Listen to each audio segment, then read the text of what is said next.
Hey everybody, Brent Porche from 93.3 WMMR here, and joining me now is the lead vocalist of MMRBQ alums Tiger Cub, Mr. Jamie Stephen Hall. Hello, man. How you doing? What's going on? Hey dude, I'm very well, thank you. How are you doing? I'm doing well. Thank you for asking. Where are you checking in from? I'm currently in Brighton at the minute, Okay. in the UK on the south coast. It's about 7 p.m. here, so just kind of winding down the day. Okay. So you're back home basically, yeah? Yeah, back home, Tiger Cub have been off the road for a minute. We're just gearing up for all of that like chaos and carnage to start up again because we basically on our last record. Um, we just basically went on tour for like 2 years straight. And we did the MMRBQ, yeah, with you Sure guys. I did. think it was Billy Idol and did Shinedown do that one? I think Shinedown did I that think one. Shinedown was on that one as well. Yeah, yeah, yeah. That's Back in amazing. 2023. Yep. I Yeah, have to yeah, admit which though, feels like I actually missed your set because I was out doing the live broadcast, and you guys were the only ones that I didn't see, and I'm like kicking myself over it because kept hearing and talking to our listeners, and of course our great staff here saying how great you guys were at the MMRBQ. So you're like one of the few bands that we play here on MMR that I have yet to see live. So you guys are right up at the top of my bucket list for the next time you come through Philadelphia. oh, well, I hope you get a chance to see us next time. You know, we'll be doing the rounds again. There'll be another bite of the cherry. Yes, of course. Well, thank you for checking in, of course, ahead of the release of album number four, Nets Mhm. to Catch the Wind. It's going to be out everywhere on April the 10th. Are you pumped? We're less than 2 months away, man, from the release. Album number four. Can you believe it? I know it's wild. It's wild. I can't believe we've made it this far. I'm so unbelievably pumped. Our fan base has gotten bigger, and everyone's just so engaged and excited that we're coming out with another record. We've got another opportunity to tour again. There's so much going on with the campaign at the minute. We've got, I've just kickstarted my podcast again. I spoke to Josh Freese last week. Stone Gossard's on my podcast this week. Like that whole side of things is really fun to get a chance to do that all again and not just be like living on the road. And yeah, there's so much going on. We're prepping for like quite a large New York show. We haven't announced yet, but that's in the works for like May time. I think, and we've got a really large headline show in London, which is obviously no use to your listeners, but it's a big deal. It's a very large room for us, and we're kind of like taking our first steps, into larger rooms, and I guess steps closer to the big leagues, which is Yeah. so exciting. And of course, you're Yeah. speaking of Coco's there in London. We're going to touch on that in a second. We're also going to touch on the podcast coming up in just a little bit here. But Cool. super stoked to eventually wrap my ears around this new album. Of course, MMR is playing Fall In, Fall Out like crazy at the moment. Cool. What more can you tell us about the album? Where'd you record it? Who produced it? That kind of stuff. Well, we recorded it at a legendary studio in the UK, a place in Wales, Monmouth, called Rockfield Studios, which not a lot of people have heard about. But when you start to look at the discography of this place, it's mind blowing.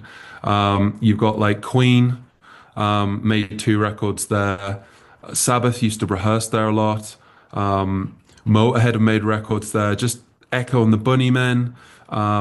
Coldplay made their first record there. Oasis made Definitely Maybe there. The list is honestly endless. I'm missing people out. Stone Roses. It's just this like absolute monolith of British music. And a lot of great acts from America have made the pilgrimage over to record there as well. I think although they're not American, they're Scandinavian, but there's a bunch of artists from around the world that have come to record there. So that was really special to be in that moment, in that room where, you touch the walls and you're like, wow, these walls have felt the vibrations of great music and great people have stood here. And while we were recording, the first Oasis reunion shows were happening in Cardiff, like an hour away. Oh, And then during the sessions after that, it was Ozzy's farewell show, which wow. he left us like a fortnight after that show as well. So that was all just that added to the musical. I don't know. it was like a religious experience. So I felt like that found its way, that history found its way into the recordings. And we decided to track it old school. Like, let's just be a band in a room. Let's be human beings. Let's leave all of the dirty frayed edges in there, and let's try and hear the fingers on the strings, and let's play our asses off and like try and find something huge just with three elements, rather than, with technology nowadays, you could add 6,000, you could have a symphony of guitars. And believe me, I've done that. And that's great. But this time around, we wanted to take it back to basics, make our rawest, most human album we've ever made, and just sort of try and lay it all out on the table for people. So we're immensely excited for people to hear more. The reception's been super positive so far, so we feel emboldened by that. We haven't we haven't put our foot in it. We haven't made a Excellent. mistake. Does that mean you went the analog route, like you went the tape route, as opposed to the digital route this time around? We wanted to. They do have some old Studer. I think they've got an A800 there. They have some like Holy Grail tape machines there, but the cost to use tape is so high. We weren't able to track it to tape, but everything else was like, you're holding these microphones, and it's like Liam Gallagher sang through this, Ozzy sang through this. There was one time I was in the coach house in the live room, and Kingsley, the owner, was in, and he was talking to me, and he was like, Ozzy stood there.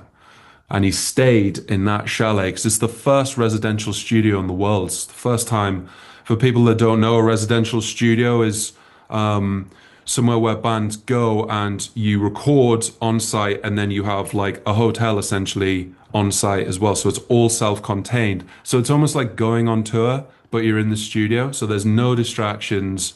It's from back in the day where like bands were absolute hellraisers, on a scale, beyond anything attainable now.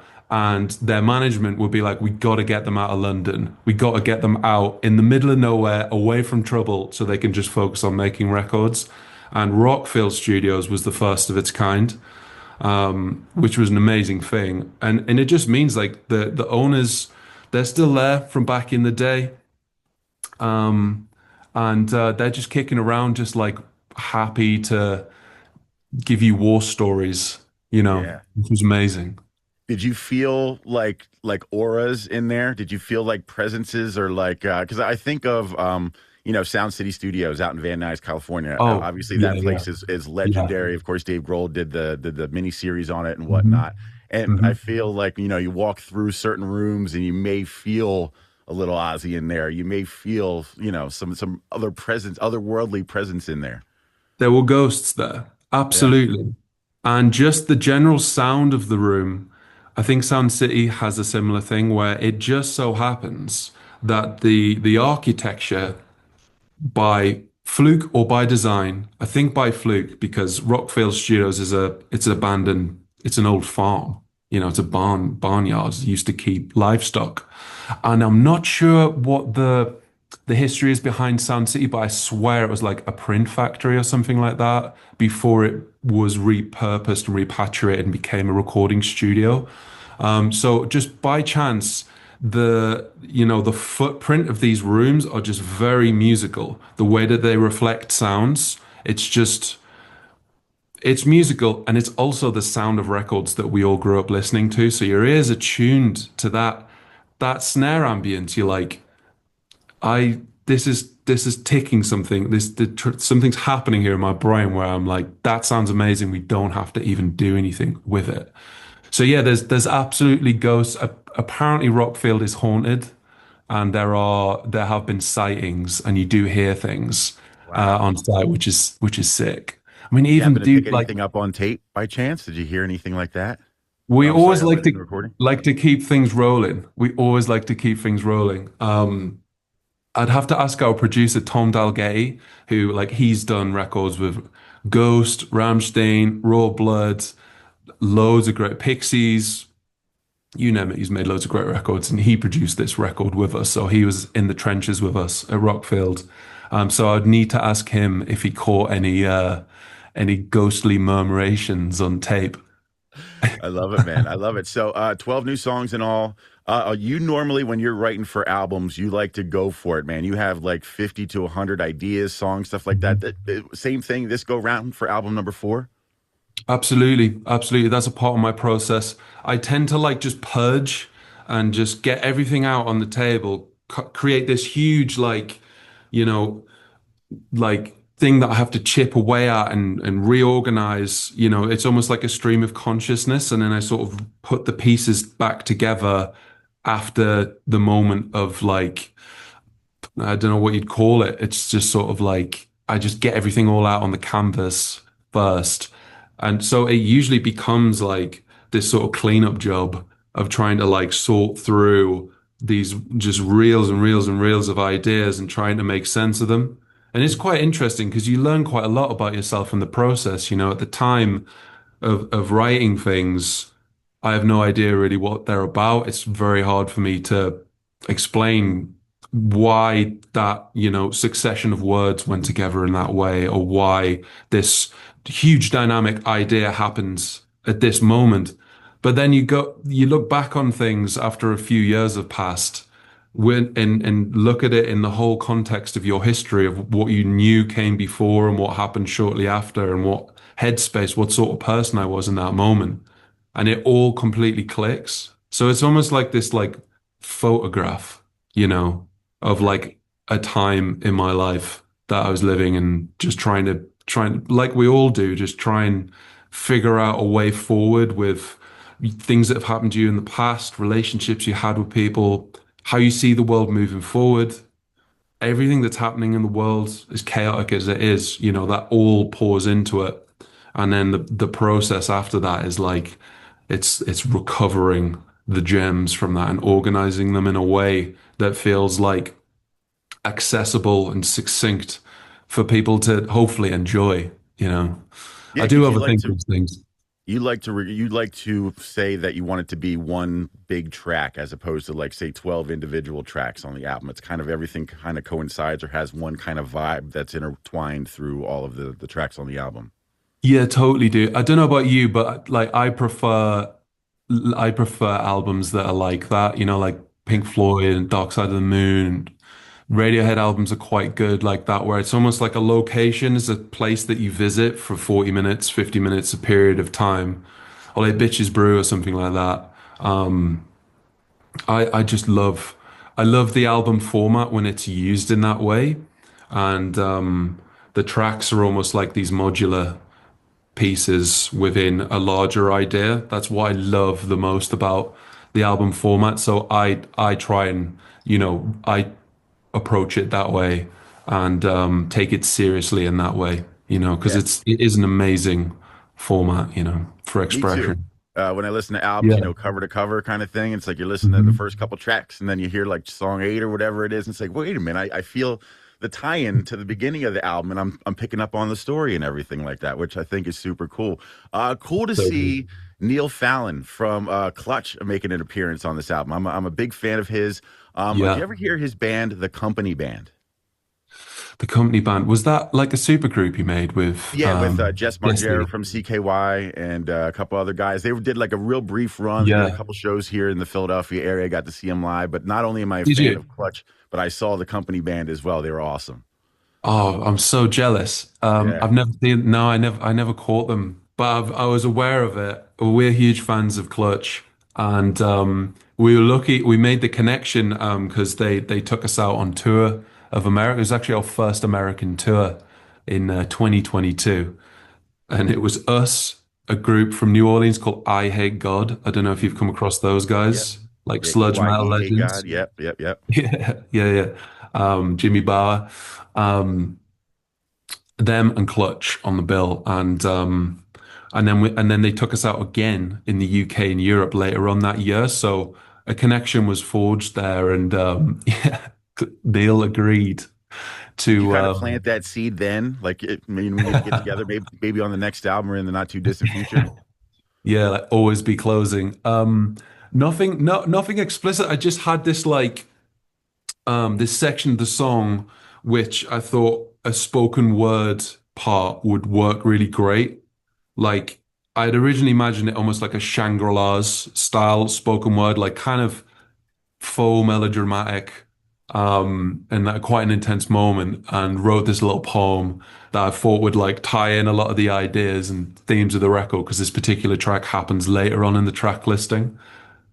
And we just thought Neil would be perfect for it. And yeah, Tom texted him and he was like, I'm in, let's do it. And he sent us this recording back, and it was just like first take. We are just like, yes, please, and thank you. Good night. You absolutely killed it. And it's a really fun moment on the track, you know. Can't wait to Yeah, hear it. on the whole I'm stoked. record. Yeah, I can't wait for you to check it out if you haven't yet. Yep, absolutely. And of course, we were talking about the fact that you like to kind of overwrite. How far back do you go when it comes to ideas? I know that with the previous albums, you probably grab maybe bits and pieces of ideas or songs or whatever to then move forward with. Is there a limit to how far back you go on songs or ideas if they haven't been presented to the public yet, or it's all kind of the same in the same pot kind of thing? But I know kind of will it coincide with the story you're trying to tell with the album? I guess that's your decision. No, I get you. It's hard to put like any hard and fast rules on it because it's such a like ethereal thing that's so hard to pin down. Like inspiration and like the moment of creativity, and anything could happen at any moment. You never know. So I'm always writing in faith that like it's sort of like you go to the well every day and you just have faith that like the idea will come. And usually the good ideas they happen quickly, and you know they're good and you're very certain of them as soon as they arrive. Other things can become like really engaging and almost great, with work and chipping away at it. Like however they come is fine. I guess there's usual limitations on the sort of timeline side of things, with like, you know, just having to organize studio time, and booking agents want to get tours lined up, and there's a sort of peak touring time and all of these sort of seasons that you try and sort of slingshot into perfectly so that the campaign can benefit from good timing. But I always say like I'd rather submit something late that's absolutely without a doubt the best thing I could possibly do at that time than have something, you know, half cooked arrive on time, you know, and it's not right, you know, ultimately. So yeah, that's kind of the vibe. But on this record, I mean, there's a song on this record that I wrote in 2018 that was just totally the right track to have at the very end of the record. It's called Sadness, Don't You Worry. And I liked it because it just had like, it had flashes of optimism in it, which it felt like it was the whole record was like a build of tension.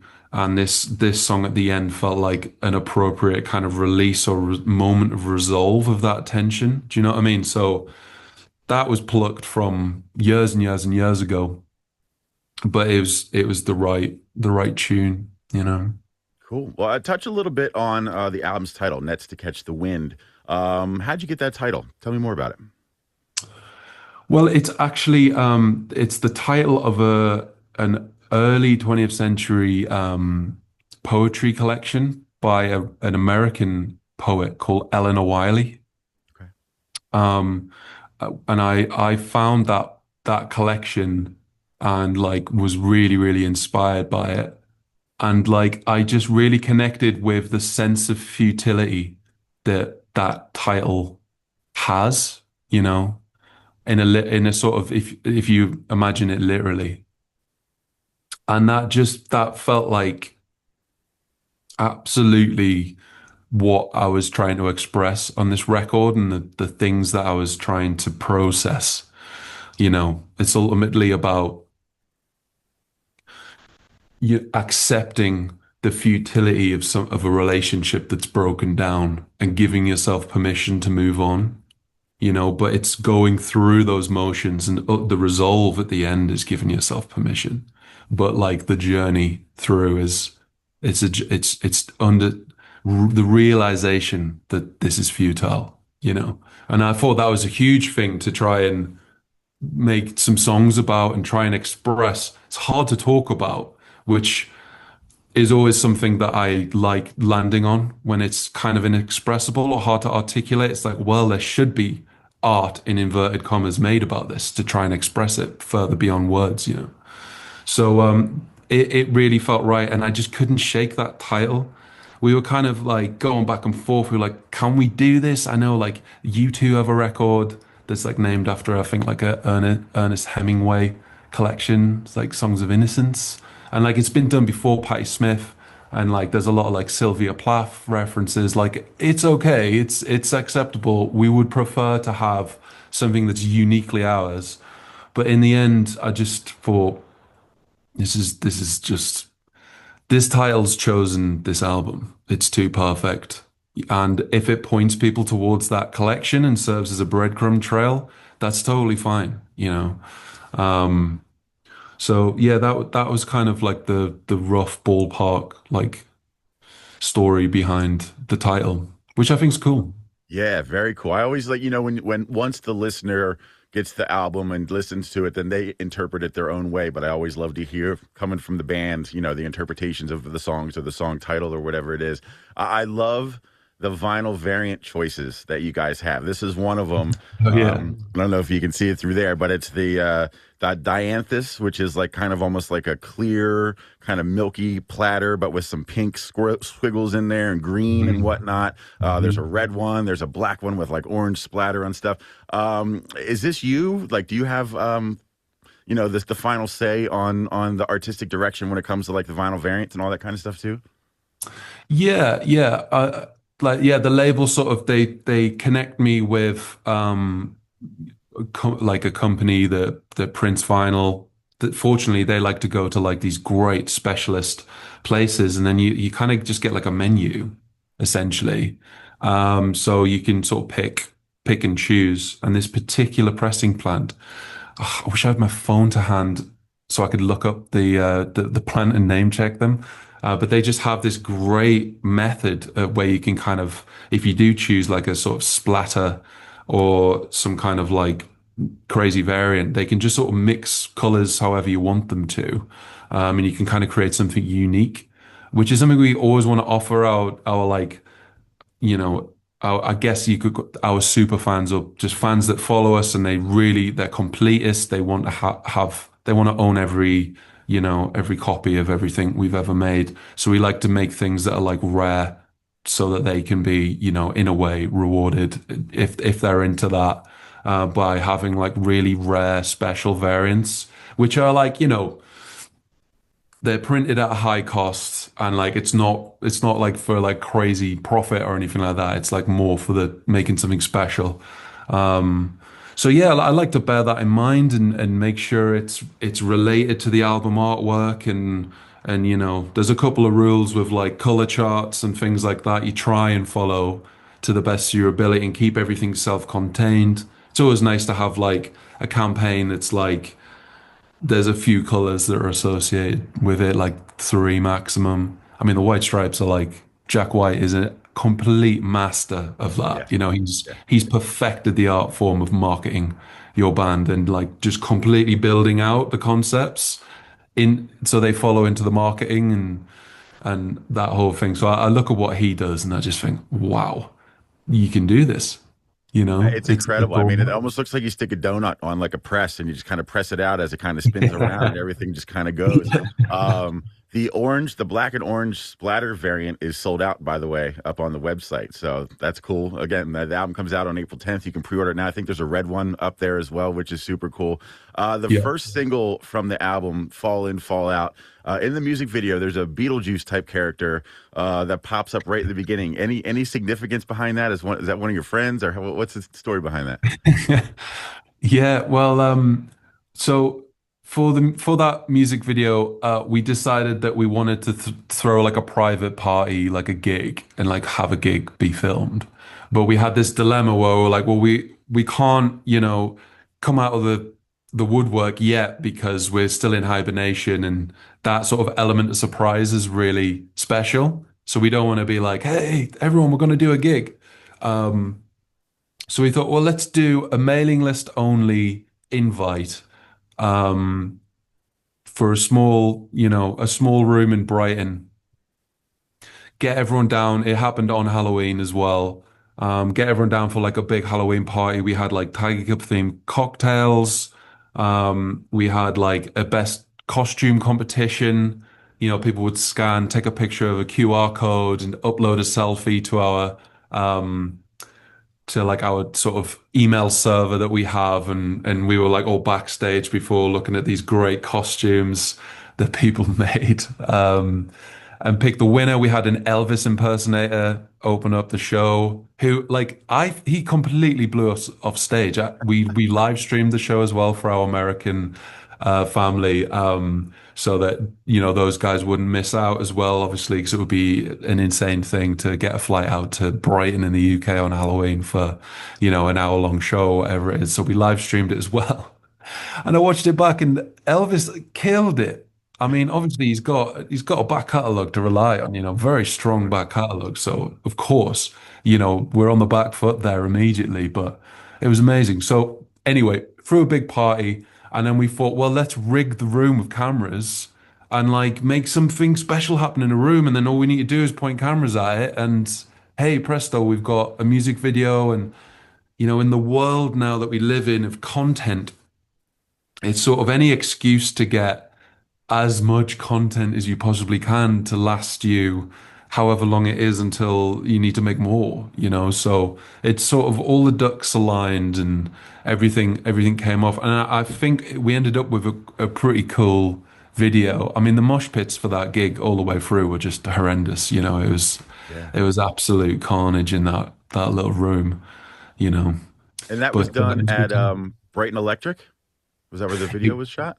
it was, yeah, that's actually our bass player, Jimmy. He runs that studio. Okay. It's a great place if you ever find yourself in Brighton, give that place a visit. It's got a really good, cool history of Brighton music in it. The Cure, like they regularly rehearse there and record there. Raw Blood have made records there. We've made 3 records there, and Blood Red Shoes. Just a lot of cool stuff's been made there. Nova Twins, stuff that's coming out of the UK on the South Coast. If anyone's interested in, that sort of sound, I would definitely say Brighton Electric's worth a shot. You know, And Brighton area, I mean, that's home of the infamous Brighton Beach. it is, yeah, the whole Mods and Rockers thing, Yeah. and Brighton Rock as well. The Queen tune was named after Brighton, so there's so much history there. Nick Cave lives here. I actually saw David Gilmour yesterday. He has a house nearby my house. No way. Just like Holy crap. he wrote The Wall at Dark Side of the Moon, Animals, and He's one of everything my else. all-time favorites. I just caught him at Madison Square Garden on his last solo tour. All his solo stuff is so good too. On an Yeah, yeah, Island, yeah. Rattle That Lock, all that kind of stuff. So good. Oh man, I need to dive into that.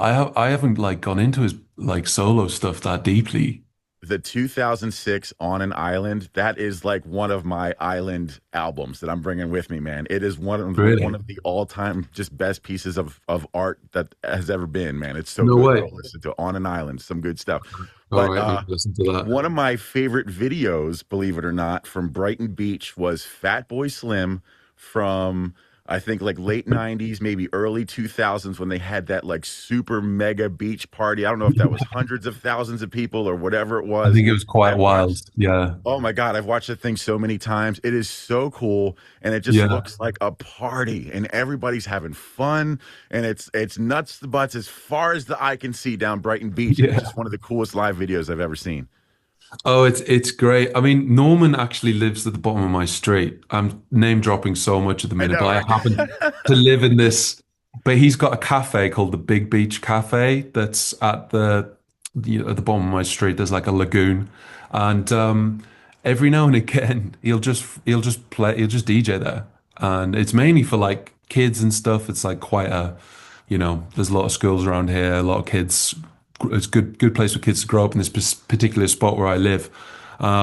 So yeah, very very much like that whole iconography of everything that Norman's done, and especially the Brighton Beach gigs, that's just like immortalized in this cafe called the Big Beach Cafe at Hove Lagoon. And that, yeah, they've brought back the Brighton Beach gigs. It's obviously like way safer now and like less like anarchic as it Yeah. was when Chaos, Norman did right? it. 'Cause, yeah, he was really like trailblazing. I think that whole time was, I remember watching that Netflix show about the Woodstock Festival that like Limp Bizkit played at in the 90s or whatever. That was a Yeah. complete disaster, and I They saw started that. burning stuff down. Yeah. Yeah, wild, and he was a part of that as well, and it all kind of went south there. But they brought it back. Like they've had on Brighton Beach, they've had Noel Gallagher and the Maccabees and some cool artists coming to play there. So yeah, Brighton's maybe like maybe you could call it underrated. I don't know if people really in the States are really like that aware of Brighton as a sort of cultural landmark in the UK or not. But there's a lot going on here. Very cool. Very cool. Let's touch on Tiger Cub's website again, tigercub.com. I noticed in the bottom corner of the screen, there's like a letter that pops up and then kind of circulates through a bunch of other letters. It starts maybe with the red letter V and kind of goes Mhm. from there. Uh, Mhm. what more could you tell me about that? Well, very observant, very observant. So, yeah, so we always like to password protect our website around album campaigns. It's just like a subtle little signifier that we're getting ready to do something. And this time around, we we put the password to the website as nets to catch the wind, and we started teasing, putting up little cryptic word puzzles on our social media, and people went absolutely wild for it. And it ended up like bringing into life our Discord server now, which is totally fan run, has like 400 people attached to that now, and our own Instagram chat group. Which organically popped up, which maxed out at like 250 people, and they were all just on this treasure hunt trying to crack the code to the website. And what existed behind the password protected screen was a secret pre-order to the variant that you mentioned earlier on vinyl, which completely sold out immediately. So people cracked the code, they got in, they bought everything, and we were like, "Oh my God, this is what Yeah, there's such wild, an right? appetite for this." So what we've done is we've built a very deep, as far as you want to go, cryptic puzzle that's on our website that fans need to they need to reference music that's out, they need to reference existing works of poetry, um, and crack these passwords in order to um, basically unlock like demos of tracks on this record, early voice memos of things coming into being. I like filled like 3 or 4 journals just full of like stream of consciousness writing and made dream journals. And that's all, they're all available as like zip downloads as you progress through this story. There's a succession of dream journals, which is like building on the concept of the record even more. So if you do, there are fans already that have just completely like hacked it and like looked at the source code and like just downloaded everything and they've got all the stuff because they want it. So if you don't want to play the game, that's fine. You can have all the stuff. It's cool. It's, if you want to listen to it, it's yours. But if you do want to go through the journey of it, at the end of it, it will bring you closer to the record. And when the record is yours, it'll be more meaningful having gone on this journey. So it's sort of like a real long form ARG that we've created to Yeah. just, yeah, it's a cool thing. It's a lot of work, but I love it's it though. The different layers and stuff. Really cool, man. Actually, I have dream entry number one. So when you go to the website and you click on the question marks down at the bottom, you have dream entry number one. So these are just some thoughts from your journaling that you're just slowly posting up on the website. Yeah, well, like I said, like my songwriting process is inherently like quite stream of consciousness, and there's a relationship there between like journaling dreams, especially before they disappear. Because I don't know about you, but I can't remember them unless I write them down. So journaling, the act of journaling the dreams was like this kind of that was like a sort of puzzle ARG for me to try and figure out like what it is inside me that I'm trying to express, after after the fact. So I guess like yeah, through following this ARG, you can kind of take the same journey that I went on of discovery. And hopefully, the truths of that are universally enough that it can provide catharsis, meaning, or just enjoyment to whatever you're doing, and the well is as deep as you want to burrow. And all of my favorite artists do that, there's just such depth and layers and lore and Yeah. mythology to like great, great records that I love, which it just makes my heart sing, love that stuff. So do you always have a like a journal or something to write stuff down like right next to the bed? So if you wake up in the middle of the night or if you come up with an idea or a dream or whatever, you have something right there. Do you record it into your phone? I mean, Keith Richards is Totally. famous for doing that. Paul McCartney's famous for doing Yeah. stuff like that. Yeah, totally, man. Totally. Just like something has to be there at all times just in case it happens, Yeah. you know. I mean, didn't Paul McCartney say that Scrambled he eggs. he dreamt Yeah, for yesterday, right? he dreamt yesterday and he went in, played it at George Martin, was like, which song is this? Who wrote this?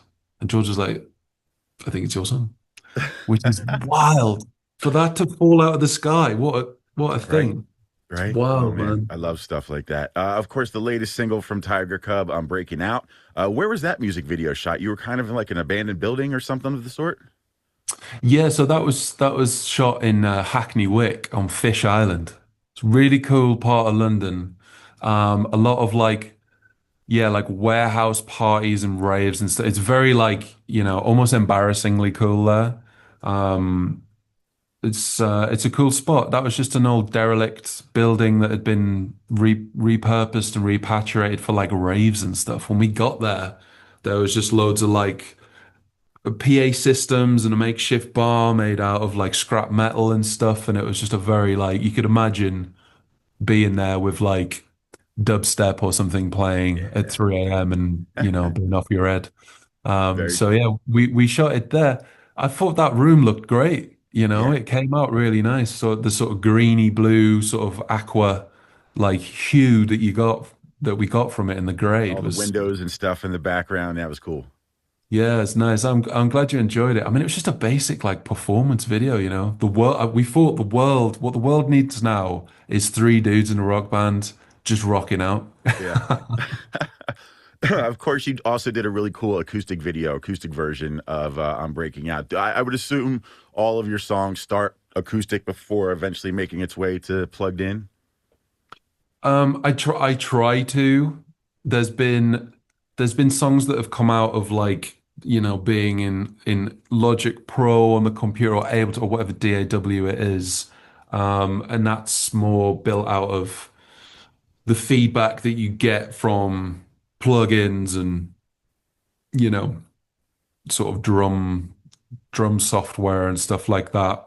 That can help you forge your path. But with this record, I just wanted to get back just to the song, and it's just when you're seeing what's happening with all the AI music and stuff like that. It's hard not to look at that and go, oh, okay, well, all we have now is our soul and our spirit, and really that's a good thing because that's all the Beatles had. That's all Neil Young had back in the day. They didn't have like acres of technology. They had good stuff now. I mean, that those benchmarks of recording have never been surpassed since. But they were still pretty primitive and like, to make for Bob Dylan to make freewheeling, he just had to make this moment of something incredibly special that was just captured. Yeah. So that, I had an aspiration to try and capture some of that in my own way and try and try and just deliberately put limitations on me in an age of absolute limitless possibilities. Try and just do the opposite and see what I can get out of that just with my own, um, yeah, my own sort of two hands and brain, Yeah, you know. cool, man. So yeah, all starts on acoustic on this record. Nice. Sure. We briefly touched upon it, but the podcast, it's called Safe Mode Radio. It's Yeah. something that you put together during the pandemic to help to promote album number two from Tiger Cub. I got to say, the intro song is a banger. Do do do do do. Welcome to the fucking podcast.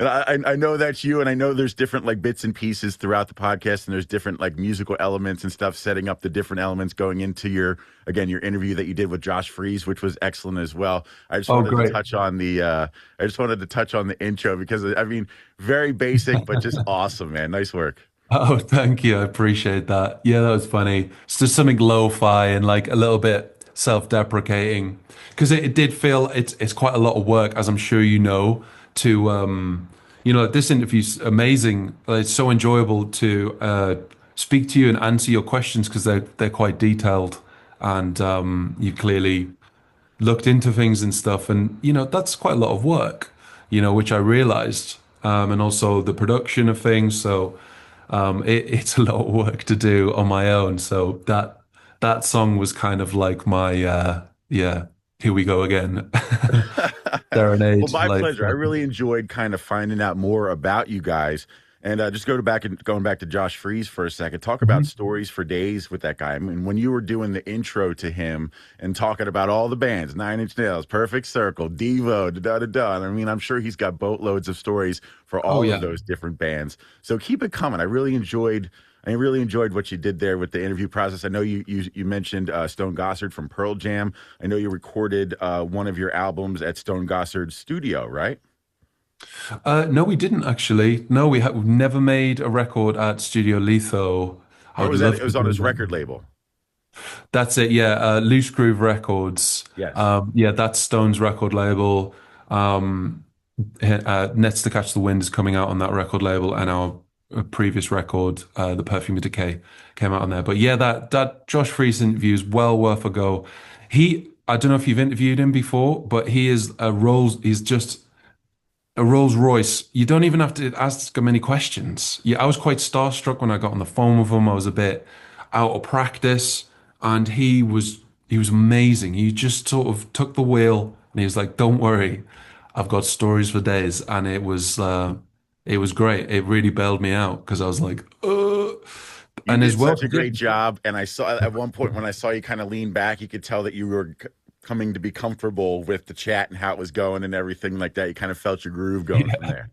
oh yeah, totally. I'm glad you picked up on that. That was totally how it was. Yeah, towards the back end, I felt like shoulders went down a little bit. I could kind of relax, get my timing right and stuff. Because that's another thing. I wonder if you think about that.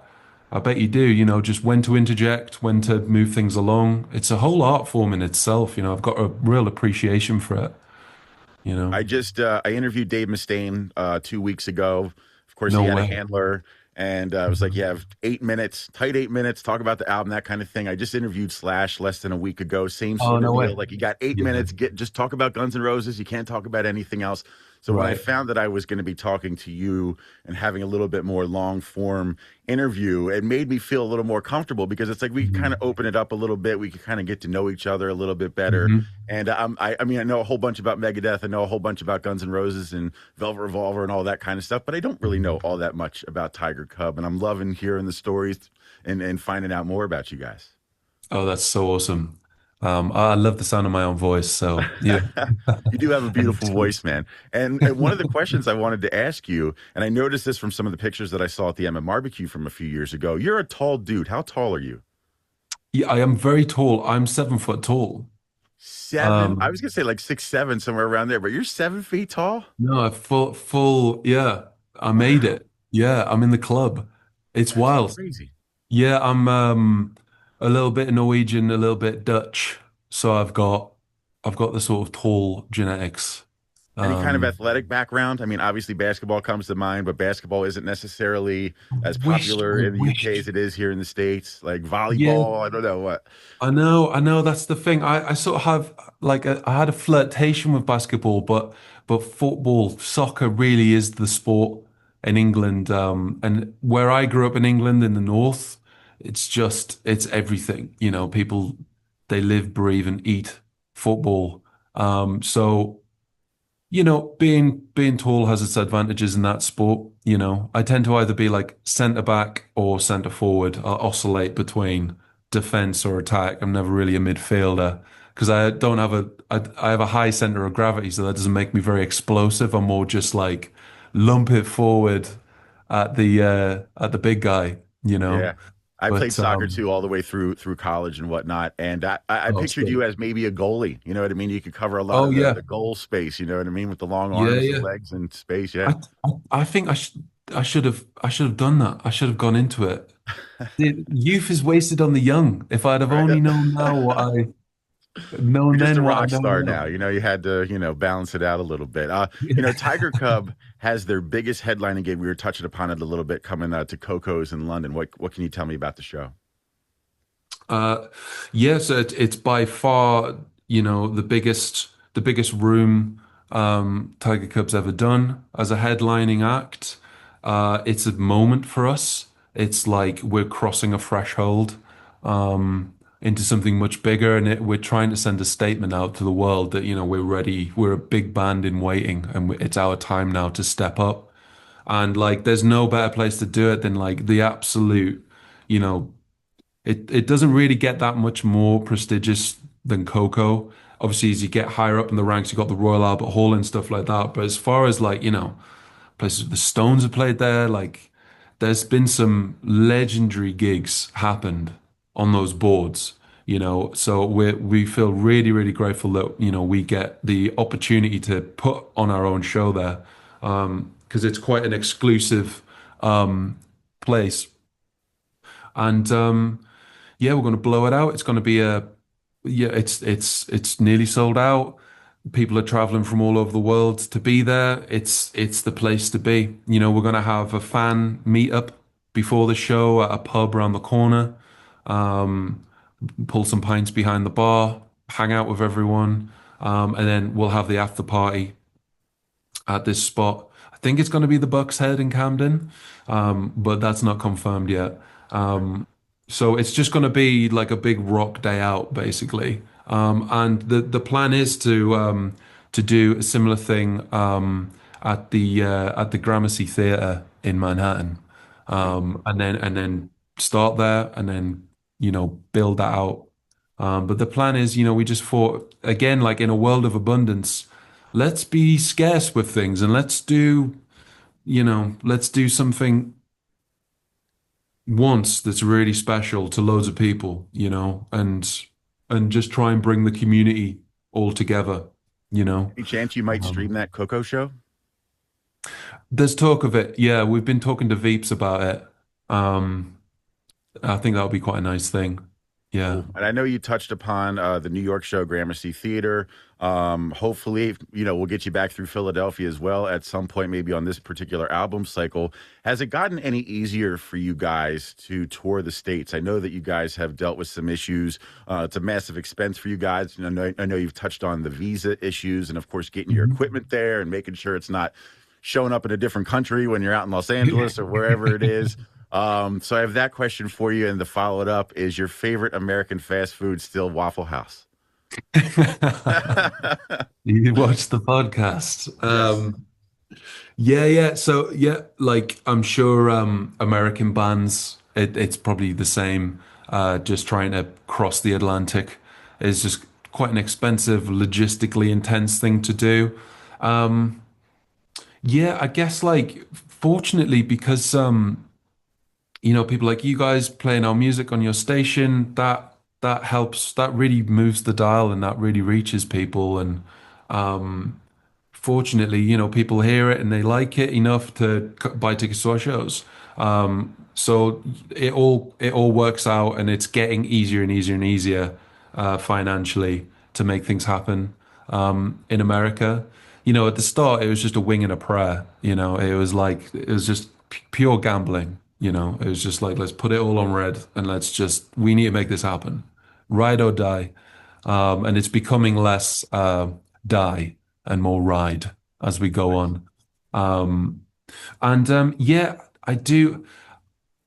I do love Waffle House, I have to say. It's just the combination of like, or just anywhere where you can get like chicken and waffles, or there's just these like very foreign combinations of sweet and savory Yeah, the that I'd salty never grease. really. The salty grease, Yeah. yeah, that was wild. But I mean, you got to be careful with Waffle House. I mean, it's sort of like, I mean, you're on for like 1,500 calories per bite. Yep. You know what I That's for mean? sure. So unless I want to sort of go down the meatloaf sort of scale of things, Some good old I don't home know if that's cooking. grill or So not. I don't know if our Zoom's going to be wrapping up here shortly or not. I got a few random questions for you, hmm Jamie. First concert you ever went to? Oh, I wish it was something cool. Maybe it is cool. What am I saying? Why am I projecting that? I think it was that band The Darkness, Yeah, Justin Hawkins. Yeah, Justin Hawkins. They're a yeah, great band. yeah, They are cool. What am I saying? I'm yeah. just need to try and Absolutely. dig myself out of this hole that I've dug for myself here. How long ago Yeah, was that? Was it early on in the Darkness's career? Like I believe in a thing yes, called Love, like around then. yeah. First record, which is a great record. It's like the best of AC/DC, Queen, Thin Lizzy. It's so good. You know what? I'm gonna revisit that record because I haven't listened to it in years. I bet it's I'm gonna spin awesome. their song on the radio today, man. I have a hankering for it myself. Favorite concert you've ever been to?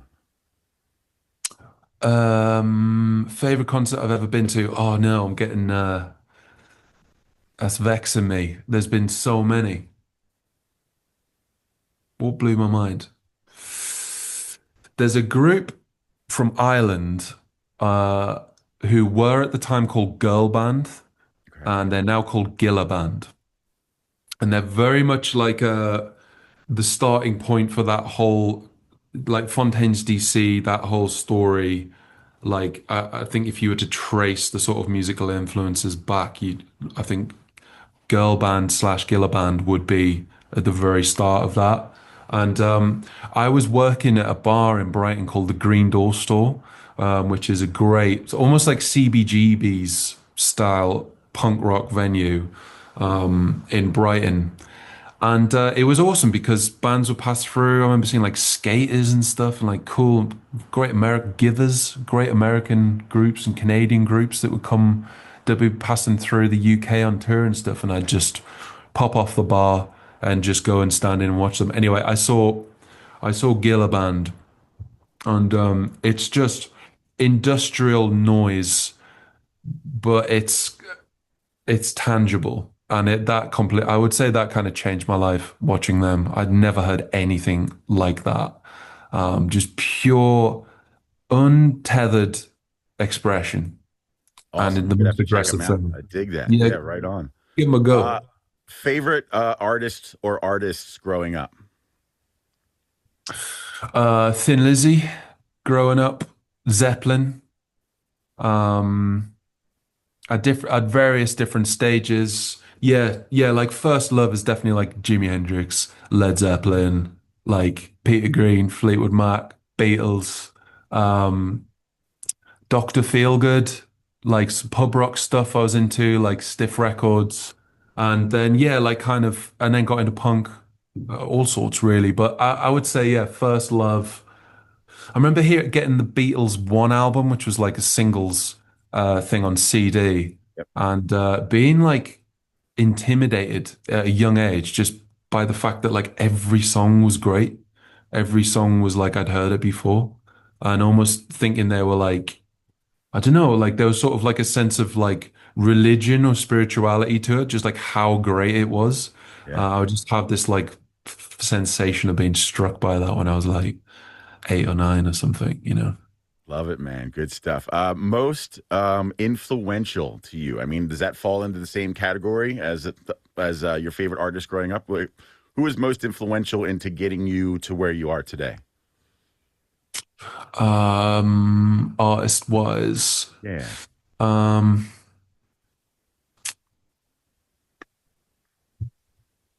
so many, so Yeah. many at different, just in crucial moments. Um, I still get kind of fascinated by it now, just like listening to like the Kinks, like You Really Got Me or something like that. Like you could play a 2-year old that song and they'd respond to it in a way. There's something about it that speaks to them. Um, but I mean, it was mainly like dads, other people's dads. My dad wasn't around when I grew up, so I sort of attracted these sort of paternal figures in my life who would show me things.